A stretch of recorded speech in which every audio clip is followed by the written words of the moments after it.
नामो अरिहंताण, नामो सिद्धाणं, नामो आयर्याणं, नामो उवज्झायाणं, नामो लोए सब्बसाहूणं, येषु पंच नमोकारो सब्ब पापनाशनो मंगलाणं च सब्बेषु परमं हवहि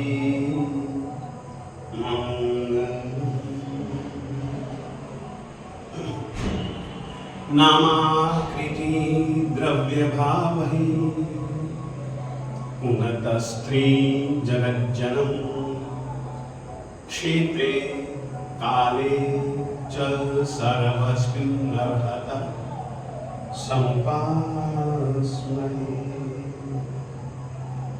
आदिमं पृथिवीनाथ मादिमं निष्परिग्रहम् आदिमं तीर्थनाथं च ऋषभ स्वामिनं स्तवेन भव सन्तति सन्निबद्धम् पापं क्षणात् क्षयमुपैति शरीरभाजाम् आक्रान्तलोकमनिनीलमशेषमाशु सूर्यांशु भिन्नमिव शार्वर्मन्धकारम्।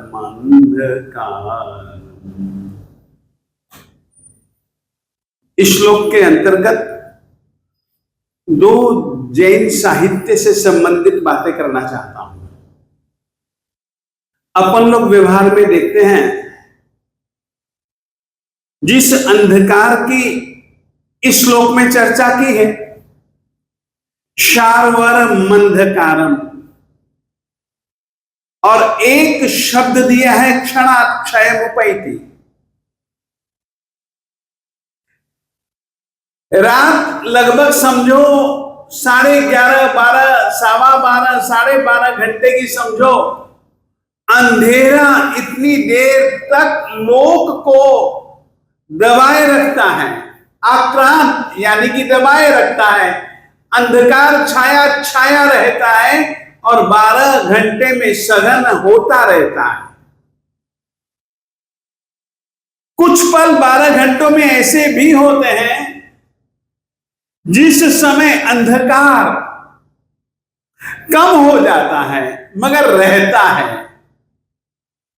मगर सूर्य की यह विशेषता है, अंधकार 12 घंटों से लगातार दुनिया को दबाए दबाए रखने वाला भी सूर्य उदय होते ही क्षणात् क्षयमुपैति, वह अंधेरा जो 12-12 घंटों से इस धरती पर रहा, गगन में रहा, वो अंधेरा क्षण भर में ही दूर हो जाता है,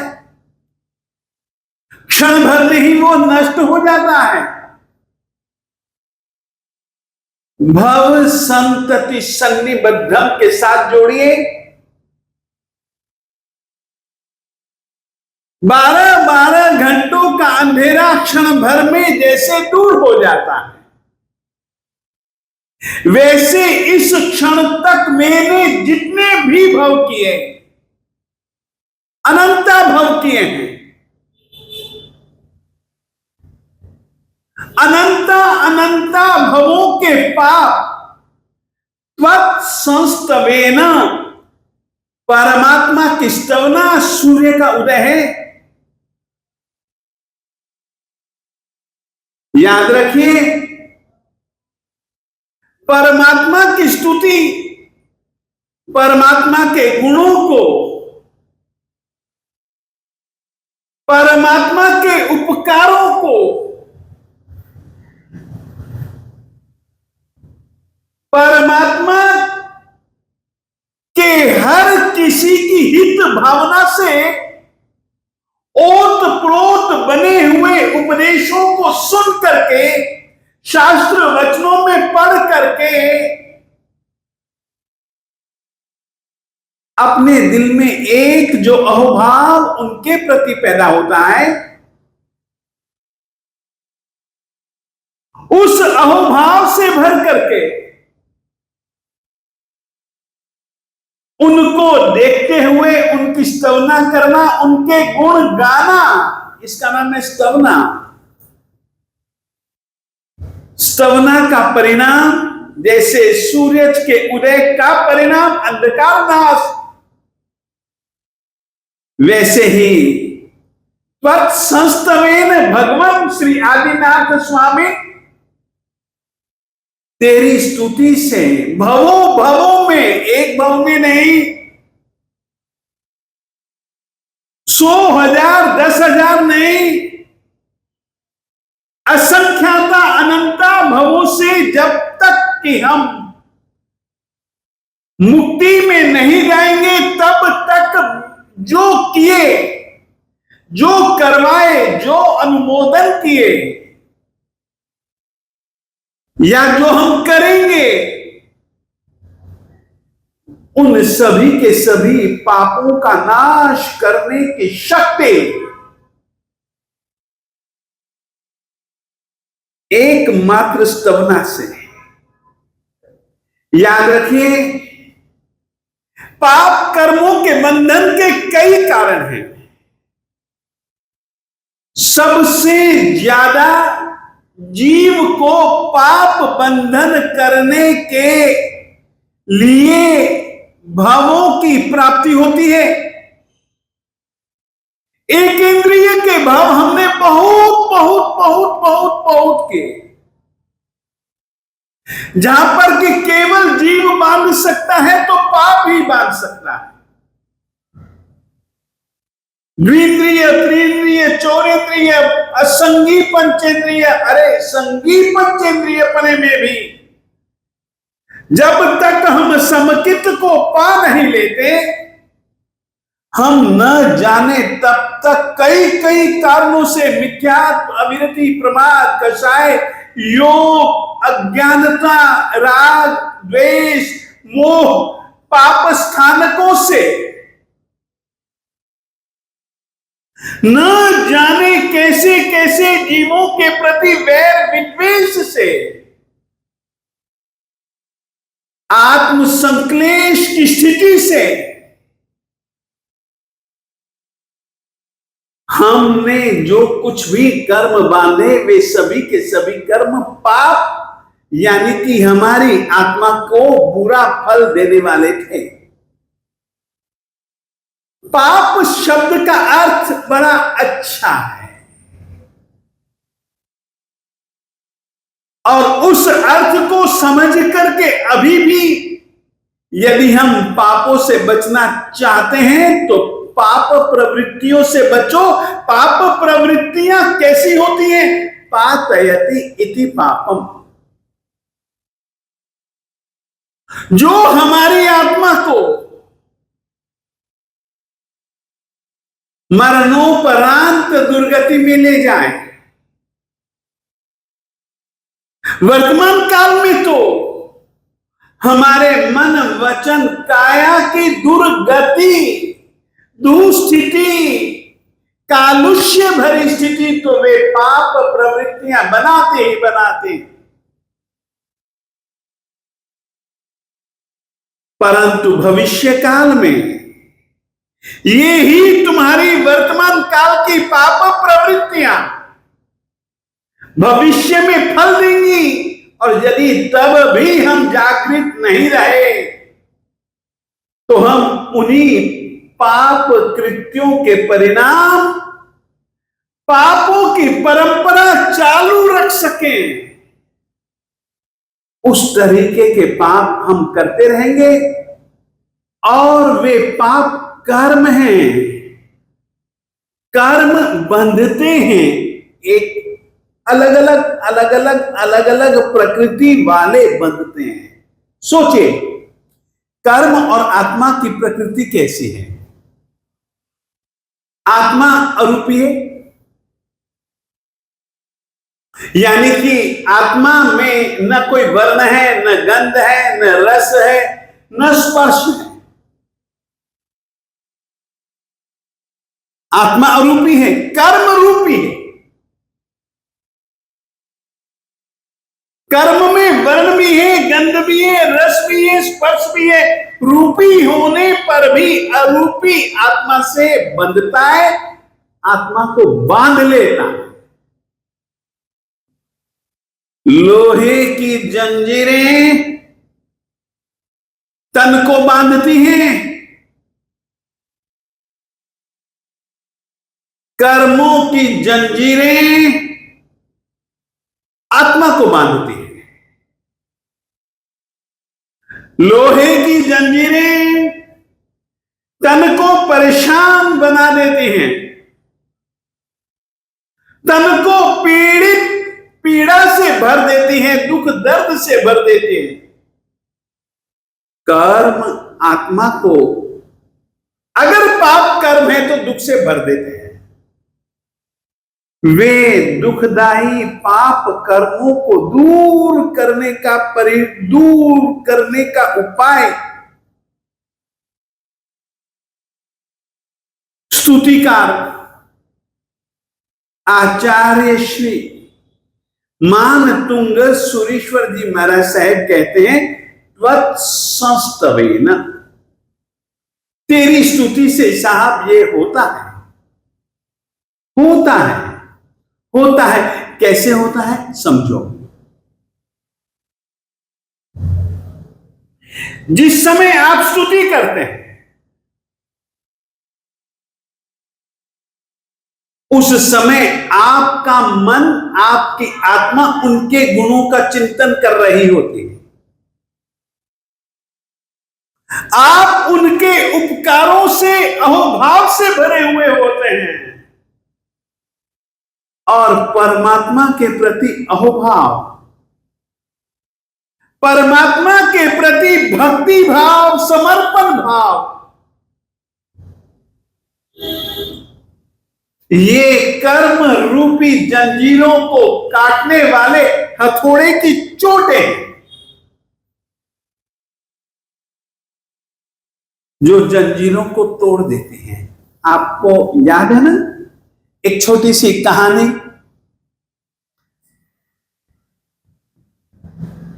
चंदन बाला को मूला सेठानी ने जंजीरों से जकड़ दिया था, रस्सियों से बांध दिया था। परमात्मा की निगाहें पड़ी चंदन बाला पर और चंदन बाला की निगाहें पड़ी परमात्मा पर। जंजीरें अपने आप टूटी या नहीं टूटी?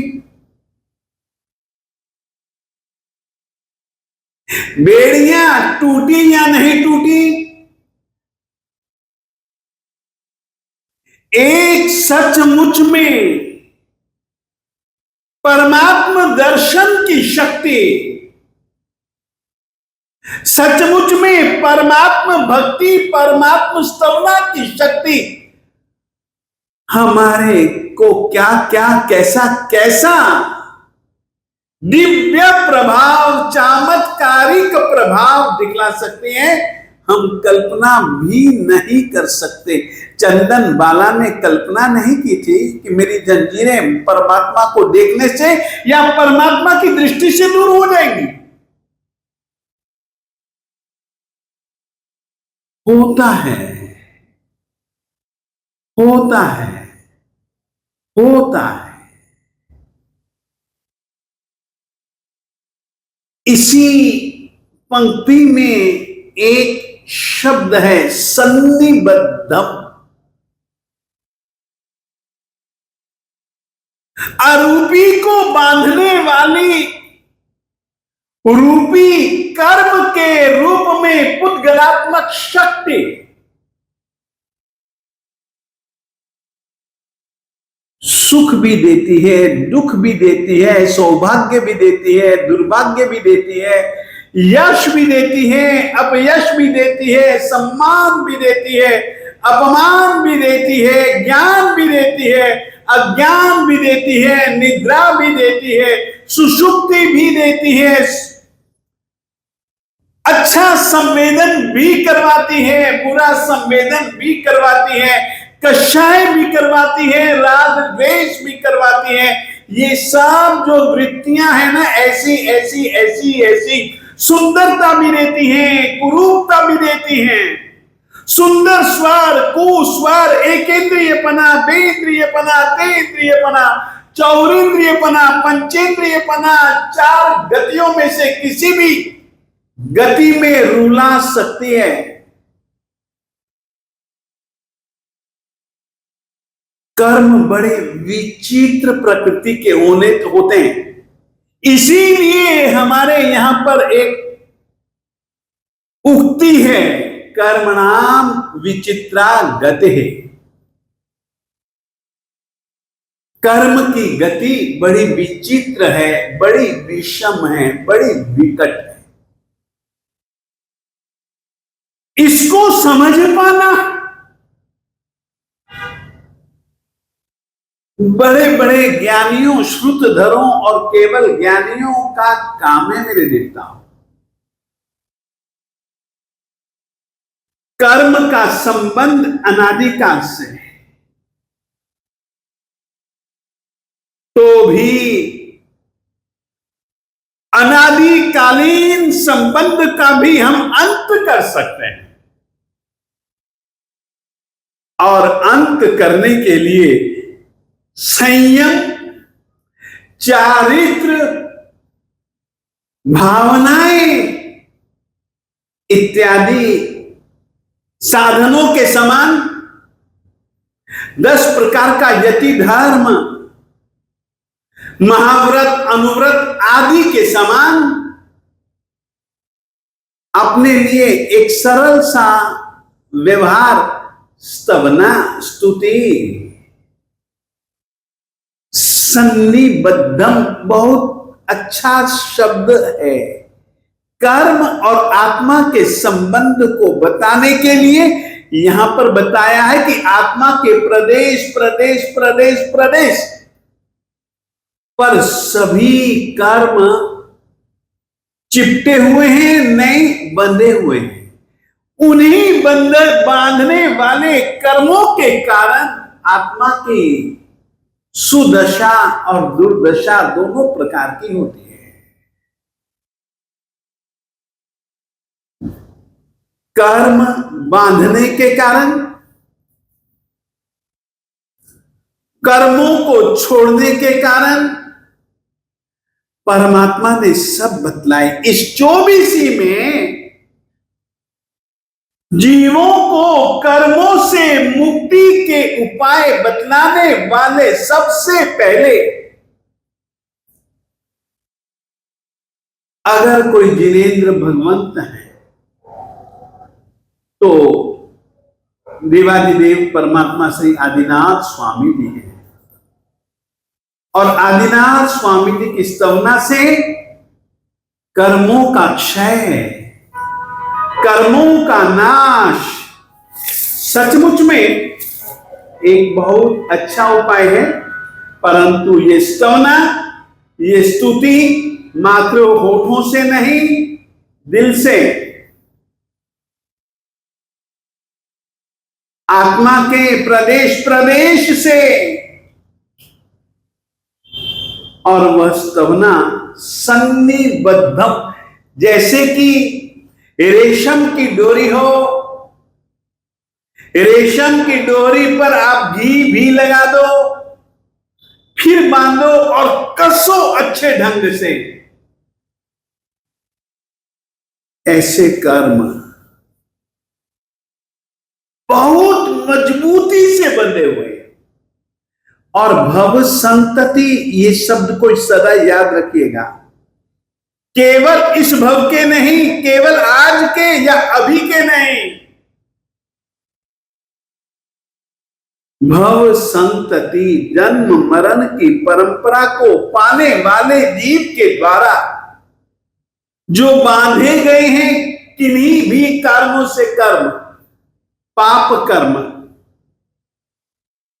हम उन पाप कर्मों से सदा के लिए छूट सकते हैं परमात्मा की स्तुति गा करके। जिंदगी में इस स्तवना के गुण को याद रखिए। परमात्मा ने जो षड आवश्यक कृत्य बतलाए, उन षड आवश्यक कर्तव्यों में से दूसरा आवश्यक कर्तव्य 24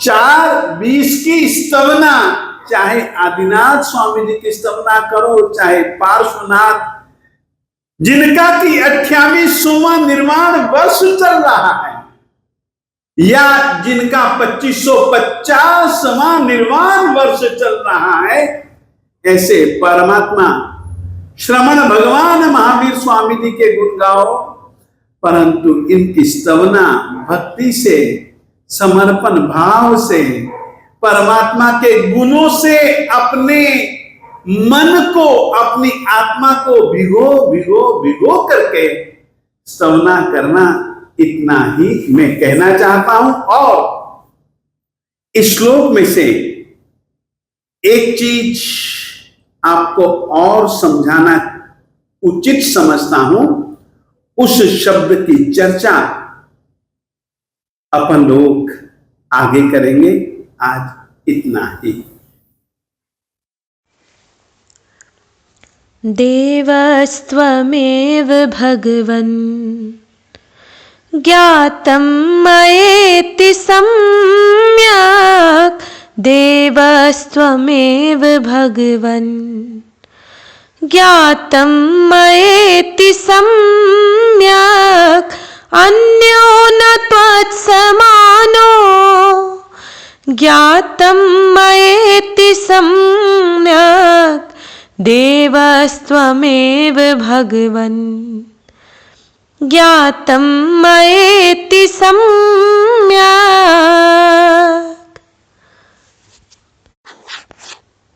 रागादिदोषरहितो महितो नरामरेन्द्रै, देवादिदेव त्वत्तो देवोऽस्ति नैव सम्यक्, देवस्त्वमेव भगवन् स्याद्वादित्वं न यज्ञो नयवादयोक्तवचनैः, ब्रूषे पदार्थसार्थम् ज्ञातं मयेति सम्यक्, देवस्त्वमेव भगवन् वस्तु कथचिदस्ति नास्ति कथचिदेवं, नित्यं तथा ह्यनित्यं गदितं त्वयेति सम्यक्, देवस्त्वमेव भगवन् क्रोधाग्निनातिदग्धं मानाहिनातिजग्धं, बद्धं हि नाथ माया जालेन हन्त सम्यक्, देवस्त्वमेव भगवन् लोभाब्धिमग्नमाधि व्याधिभिपीडितं मां, जानासि किं ब्रुवेऽहम्, पाहि जिनेश सम्यक्, देवस्त्वमेव भगवन् मत्तेभसीह दलने शूरानमारहनने कंदर्प दर्प हरणे शूरस्त्वमेव सम्यक् देवस्त्वमेव भगवन् आत्मानमात्मना सह साम्यं कुरु ममार्हन् देह्यात्मलक्ष्मी हर्षम् वल्लभदेव सम्यक् देवस्त्वमेव भगवन् ज्ञातं मयेति सम्यक् अन्यो न त्वत्समानो ज्ञातं मयेति सम्यक् देवस्त्वमेव भगवन् ज्ञातं मयेति सम्यक् शिवमस्तु सर्वजगतः परहितनिरता भवन्तु भूतगणाः दोषाः प्रयान्तु नाशम् सर्वत्र सुखी भवतु लोकः सर्वमङ्गलमाङ्गल्यम् सर्वकल्याणकारणम् प्रधानं सर्वधर्माणां जैनं